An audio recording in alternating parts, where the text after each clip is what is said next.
உலகெங்கும் உள்ள ஆன்மீக ஜோதிட அன்பர்களுக்கு மோசஸின் இனிய வணக்கங்கள். ஸோ இன்னைக்கு நம்ம பார்க்க போது பார்த்தீங்கன்னா மாசி மாத பலன்கள் தான் பார்க்க போகிறோம். ஏன்னா இந்த மாசி மாதம்னாவே பார்த்தீங்கன்னா ஆன்மீகத்துக்கு மிகுந்த உகந்த மாதம் சொல்லுவாங்க. ஏன்னா கடந்த தை மாதம் பார்த்தீங்கன்னா கர்மங்களை நிவர்த்தி செய்யக்கூடிய ஒரு மாதமாக இருந்தது.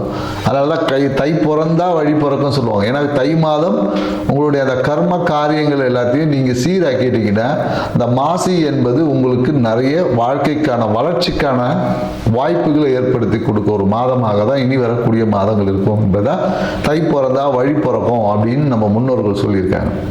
ஸோ இந்த மாசி மாதத்தில் தான் பார்த்தீங்கன்னா நிறைய ஆன்மீக யாத்திரை செய்வது, இல்லை புதிய இந்த மந்திர உபாசனைகள்லாம் பெறுவாங்க இல்லையா, குரு மூலியமாக மந்திர உபாசனை பெறுவது, மேலும் புதிய கலைகளை கற்பது.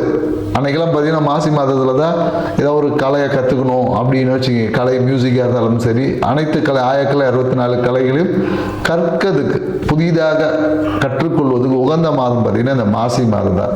இந்த மாசி மாதத்தில் தான் பார்த்தீங்கன்னா அந்த தீர்த்த நீராடல் அப்படின்னு சொல்லுவாங்க, புனித நீராடல் அப்படின்னு சொல்லுவாங்க. அந்த புண்ணிய தீர்த்த அப்படின்னு சொல்லுவாங்களே, நிறைய கோயில்களில் போனீங்கன்னா இந்த மாசி மாதம் மகம் நட்சத்திரம் வரும்போது பார்த்தீங்கன்னா நிறைய அந்த தீர்த்தவாரி அப்படின்னு சொல்லக்கூடிய நிறைய சிவாலயங்களில் போயிட்டீங்கன்னா அந்த புனித நீராடுதல் இல்லை அந்த தீர்த்தவாரின்னு சொல்லக்கூடிய நிகழ்வுகள் எல்லாமே இந்த மாசி மாதத்தில் நடக்கும். ஸோ இந்த மாசி மாதம் வந்து ஆன்மீகத்திற்கும் நம்மளுடைய வாழ்க்கையை அடுத்த பரிணாமத்துக்கு கொண்டு செல்வதற்கு உகந்த நற்பணிகளை செய்து நம்மளை மேன்மைப்படுத்திக்கக்கூடிய ஒரு சிறப்பான மாதமாக தான் இருக்குது. ஸோ இந்த மாசி மாதத்தில் 12 ராசிக்காரர்களுக்கு இந்த கிரக நகர்வுக்கு ஏற்ற மாதிரி என்னென்ன நற்பலன்கள்லாம் கிடைக்கும், எந்த விஷயத்தில் கொஞ்சம் விழிப்பாக இருக்கணும், எந்த இடத்த சரி பண்ணால் நம்ம வாழ்க்கை இன்னும் அழகாகும் அப்படின்றத நம்ம டீட்டெயிலாக பார்க்க போகிறோம். வாங்க வீடியோக்குள்ள போகலாம். மீன ராசி அன்பர்களுக்கு இந்த மாசி மாதம் எப்படி இருக்குது, எந்த விஷயத்துலலாம் நம்ம சரியாக இருக்கணும், எந்தெந்த அதிர்ஷ்ட வாய்ப்பெல்லாம் நம்ம கிடைக்க போகுது, இந்த விஷயத்தை தான் நம்ம டீட்டெயிலாக பேச போகிறோம். வாங்க வீடியோக்குள்ளே போகலாம். ஸோ மீன ராசி அன்பர்களுக்கு இந்த மாசி மாதம் பார்த்தீங்கன்னு வச்சுக்கோங்க, ராசி அதிபதி வந்து 4ஆம் இடத்துல இருக்கார். அங்கேருந்து பார்த்தீங்கன்னா அவர் பார்க்கக்கூடிய இடங்கள்லாம் பார்த்தீங்கன்னா 8ஆம் இடத்தை பார்க்குறாரு. அப்போ என்னென்னாக்கா பிரச்சனைகள் ஏதாவது இருந்தாலும், கோர்ட்டு கேஸ் இருந்தாலும் அதன் மூலயமா சாதகமான ஒரு சூழல் இந்த காலகட்டத்தில் அமைய போகுது அப்படின்னு சொல்ல.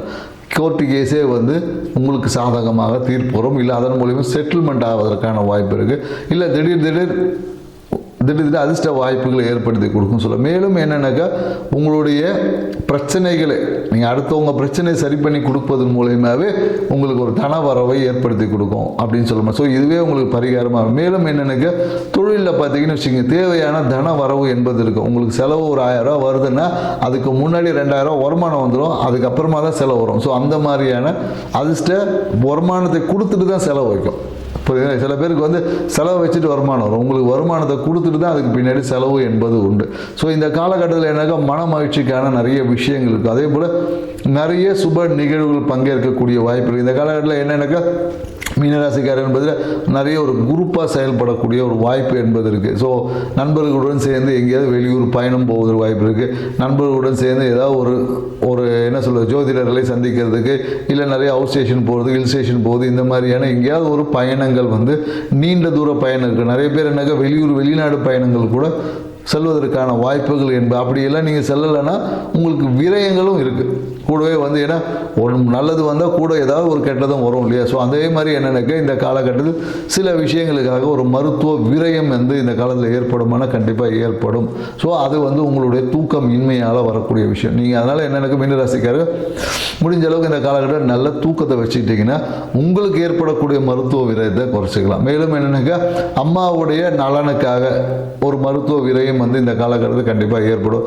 மேலும் என்னென்னாக்கா உங்களோட நண்பர்கள் திடீர்னு ஃபோன் பண்ணிட்டு என்னன்னு தெரியல மச்சான், அது மாதிரி ஒரு உடம்பு சரியில்லை, கொஞ்சம் அது மாதிரி நான் ஹாஸ்பிட்டல் போனோம் அப்படின்னு சொல்லி ஏதாவது ஒரு உதவிகள் வந்து மருத்துவ உதவிகள் கேட்பான். ஸோ அதையும் நீங்கள் செய்ய வேண்டிய ஒரு சூழல்கள் கண்டிப்பாக இந்த காலகட்டத்தில் இருக்குமானா கண்டிப்பாக இருக்கும். அதே போல் திடீர் என்ற பயணம் போகும்போதே பார்த்தீங்கன்னா டக்குன்னு ஏதாவது ஒரு பிரச்சனைகள் சொல்லி ஒரு விரயங்கள் வந்து ஏற்பட்டு கொண்டே இருக்கும். ஏதாவது ஒரு ஹெல்ப் உங்ககிட்ட கேட்பாங்க. ஸோ அந்த ஹெல்ப்பை நீங்கள் எஸ்டேட் பண்ணாமல் மறுக்காமல் எதையாச்சும் ஒரு விஷயங்கள் செஞ்சிடணும்.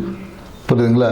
ஸோ அப்படி இல்லைன்னா இந்த இந்த விஷயங்கள்லேருந்து விலகுவதற்கு என்னென்னாக்கா, உங்கள் வீட்டை வேலை செய்கிறவங்க, உங்கள் வீட்டில் வேலை செய்கிறவங்க, அவங்களுக்கு தேவையான சிறு சிறு உதவிகள் செய்வதன் மூலியமாக இது எல்லாமே அதிர்ஷ்ட வாய்ப்பாக மாற்றுது. ஏன்னா விரயமும் சுப விரயமாக மாற்றுறது நம்ம கையில் தான் இருக்குது.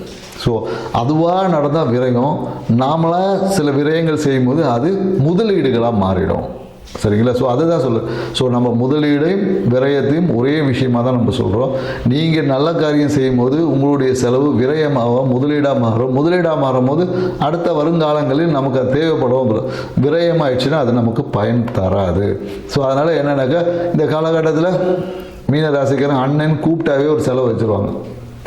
நீங்கள் யாராவது ஒருத்தர் அண்ணன் சும்மா கூப்பிட்டு பாருங்கள், இந்த மாதத்தில் கண்டிப்பாக இப்போ ஒன்றும் இல்லை, ஒரு குடும்பத்துக்காக ஏதாவது ஒன்று வேணும், குடும்பத்தில் ஒருத்தர் வேணும், இல்லை படிக்கணும், ஏதாவது ஒரு 1000 ரூபா கொடு அப்படின்னு டக்குன்னு கடன் கட்டுருவாங்க.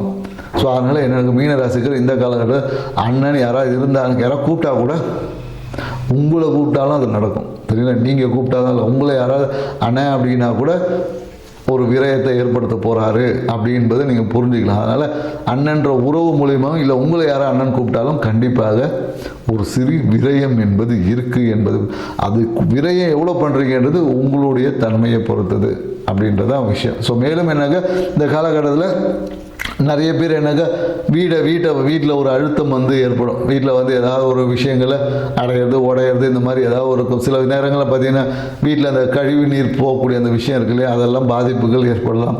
இல்லை கழிவு நீர் அடைச்சிக்கிறது, இல்லை கழிவு நீர் உடையிறது, இந்த மாதிரியான ஏதாவது ஒரு பிரச்சனைகள் வந்து உங்களுக்கு ஒரு மன அமைதியை கெடுக்கலாம். இல்லை அந்த உடைப்பட்ட விஷயங்களை சரி பண்ணுவதற்காக ஒரு விரயங்கள் ஏற்படலாம். என்றைக்கோ பார்த்தீங்கன்னா அந்த பழைய விஷயம் ரிப்பேர் பண்ணுவோம் இல்லையா, சரி செய்வதற்காக ஏற்படக்கூடிய அந்த விரயங்கள் என்பது இல்லையா, அதை சரி பண்ணுவதற்கான வாய்ப்புகள் இந்த காலகட்டத்தில் உருவாகும். ஏற்கனவே பார்த்தீங்கன்னா வண்டி ஏதாவது நீங்கள் சர்வீஸ் பண்ணியிருந்தீங்கன்னா கூட பார்த்தீங்கன்னா இப்போ தான் சர்வீஸ் பண்ணிட்டு வந்திருப்பாங்க, திடீர்னு பார்த்தா ஒரு விஷயம் இதை மாற்றணும், டயர் சரியில்லைன்னுவாங்க, பேட்ரி மாற்றணும்னுவாங்க. ஸோ இந்த மாதிரி பேட்ரி இல்லை டயர் இந்த மாதிரி ஏதோ ஒன்று போயிடுச்சுன்னு சொல்லிட்டு கண்டிப்பாக இந்த காலகட்டத்தில் ஒரு விரயம் என்பது இருக்குது. நிறைய பேர் இந்த காலம் வாகன இன்சூரன்ஸ் போடணுன்னா இப்போ நீங்கள் போட்டுடலாம் நீங்கள், ஏன்னா அதையும் நம்ம சுப விரயமாக எடுத்துக்கலாம். என்ன இப்படி இருந்தாலும் இன்சூரன்ஸ் போட போகிறீங்க தான்.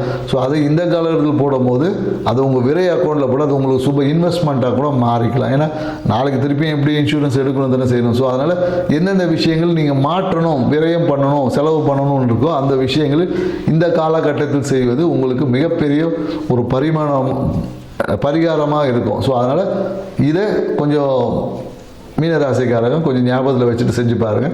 மேலும் என்னென்னாக்கா, தொழிலில் பார்த்தீங்கன்னா நல்ல ஒரு அபரிவிதமான வளர்ச்சிகள் என்பது இருக்கும். இந்த வருங்காலங்களில் பார்த்தீங்கன்னா நிறைய அரசியல் பிரமுகர் விஐபிஎல்லாம் சந்திக்கக்கூடிய வாய்ப்புகளை இந்த காலகட்டத்தில் உருவாக்கிவிடும்.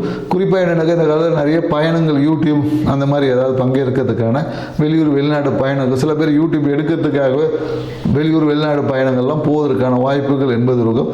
வாடிக்கையாளர்களை பெருக்குவதற்கான வாய்ப்புகள் இந்த காலகட்டத்தில் தொழில் வந்து சிறப்பாக இருக்கும். ஸோ திருமணம் சார்ந்த விஷயம் இந்த காலகட்டத்தில் வரன் தேடுறவங்க பார்த்தீங்கன்னா வெளியில் தேடினீங்கன்னா வரன் என்பது அமையும். ஸோ இந்த காலகட்டத்தில் வரன் என்பது அமையும். ஸோ குழந்தை பேருக்காக இருக்கிறவங்களுக்கு வந்து இந்த காலகட்டம் வந்து ஏதாவது ஒரு விரயம் செய்யணும், இல்லைன்னா ஒன்று தூக்கத்தை வச்சுக்கணும். ஸோ இந்த தூக்கமும் விரயம் சரியாக வச்சுன்னா குழந்தை பேருக்கான பாக்கியங்கள் இந்த காலகட்டத்தில் பெருக்கும். ஸோ மீனராசிக்காரர்களுக்கு நிறைய அதிர்ஷ்ட வாய்ப்புகள் இருக்குது. சில விஷயங்களை சூட்சமாக செயல்பட்டீங்கன்னா வரக்கூடிய தேவையற்ற விரயங்களை குறைத்து அதையும் அதிர்ஷ்டமாக மாற்றிக்க முடியும். செஞ்சு பாருங்கள். நன்றி, வணக்கம்.